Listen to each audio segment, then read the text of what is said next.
Hey guys, today I'm going to be showing you one of my 2 Airbnb rental suites. This is a house that I actually used to own or occupy. I lived in the main section and then I portioned out a 2-bedroom, 1-bath area of the home, provided an exterior entrance, and now I rent it out on Airbnb by the night.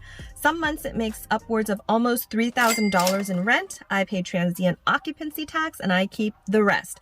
So in this video, I'm going to do a walkthrough and show you that suite. I'm also going to tell you how I plan to pivot my strategy based on new city ordinances that are regulating short-term rentals. So if you're interested in that, let's go.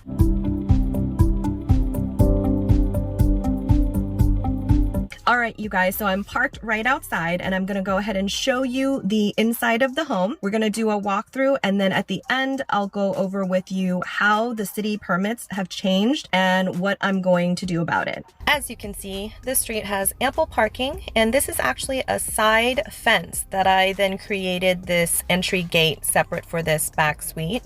So that's why the wood is new. And as we go through, it's really nice to embrace the swing here. It sets a tone. This used to be a waterfall feature, but I filled it in with cement so it doesn't flood and turned off the water feature so that we don't have to maintain it. There's a sweet little sitting area outside and a slider entry here. This is the old school lockbox. Once we're inside, there is an electric fireplace, and that white thing is an air cooler. We've got a TV, a ceiling fan, and a little kitchenette that we put in a closet. Great lighting with the sliding glass door. And we walk through the center area into the next bedroom. The 1 bedroom, as you saw, the first one was turned into a living room. We have a desk here to the right and a lot of natural light. There's a ceiling fan again because we don't have AC here, and a TV for the bedroom too. In this area, we have a full-size fridge. And then we walk into the bathroom. A little outdated. I'd love to update it and show you guys if we do that. And there's no formal kitchen sink, so people will wash their dishes in this small sink here, and we push a small dish rack to the right there. You can see the wall heater. It's new. I actually haven't seen it since it's been installed. And this is padding here for soundproofing, so it helps dampen the noise. All right, let's make our way out of here. So as we exit the property, keep in mind that I try to keep everything as low maintenance as possible.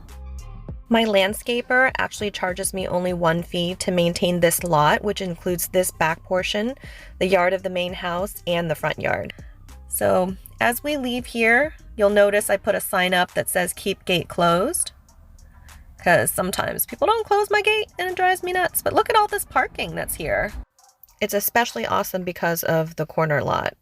All right, guys, so just as of last year in my area, the city of Santa Rosa, California, they've adopted an emergency ordinance to essentially try to stop and regulate the short-term rental activity in our area. And in doing so, they've forced hosts to acquire short-term rental permits, which we had to pay, I think, about $1,200 to apply. And they've been taking a very, very long time to issue those permits, even for people who are getting accepted or getting approved. And in my situation, I was coordinating with one of the representatives at the city. Well, something had happened where both of my applications were essentially slipped through the cracks and weren't moved forward.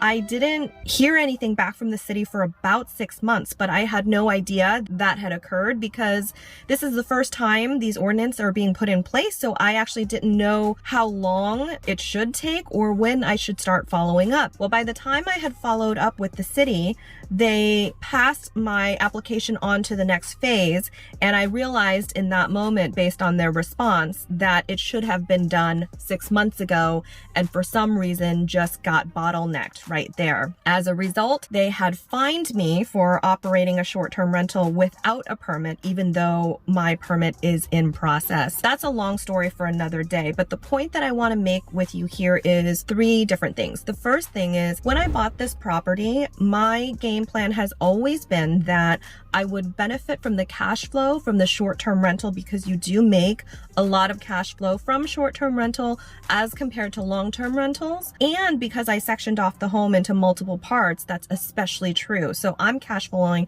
thousands of dollars at this property. However, given a situation like this, I may now have to create a reassembling of the house to where the main part of the house and the sectioned off unit becomes one whole home again, which is a 3-bedroom, 2-bathroom. I'll keep it furnished, and I will do midterm rentals between both units. I expect to get about $4,000 of cash flow, maybe $4,500, as opposed to the $4,500 to $5,000 that I'm currently getting between the main unit and the rental suite. Remember, I mentioned at the beginning of the video that the garage here at this house has been converted to an accessory dwelling unit, so that is rented to a Section 8 renter who's paying about $1,700 a month. I'm still going to be cash flowing very good. I'm still going to have very good return on investment at this property, but if for some reason they continue to delay my permits and I cannot rent it short-term rental, I might have to go with that strategy instead. The other thing that I want to mention, number 2, is that it's really important to always have a reserve. I talk to you guys all the time about putting a portion of your monthly rent, gross rents, away for a vacancy fund, and we do that. We put money away, a percentage of the rentals, to short-term repairs and long-term repairs like major ones and vacancy.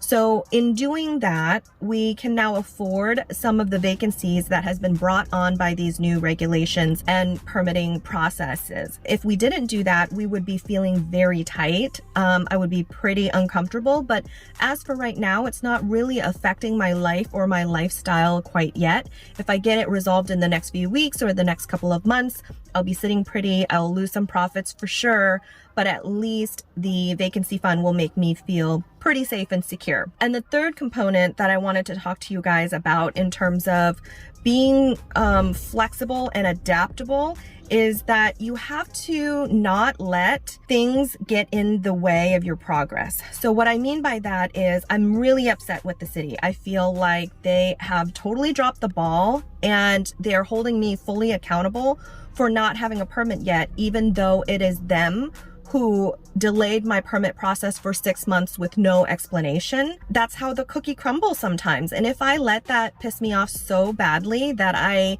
am discouraged from continuing my real estate investment journey, that will be a disservice to me and my own family. The city doesn't care, right? So just make sure that you are prepared for being resilient in times of difficulty, because in any business, whether it's real estate or not, you will face difficult times, and your resilience will carry you through so that you will prosper in the end. No matter what, even if I'm not cash flowing as much as I was before, this was a great investment property, and it still is, even with that change. So just keep that in mind, and I will see you next week.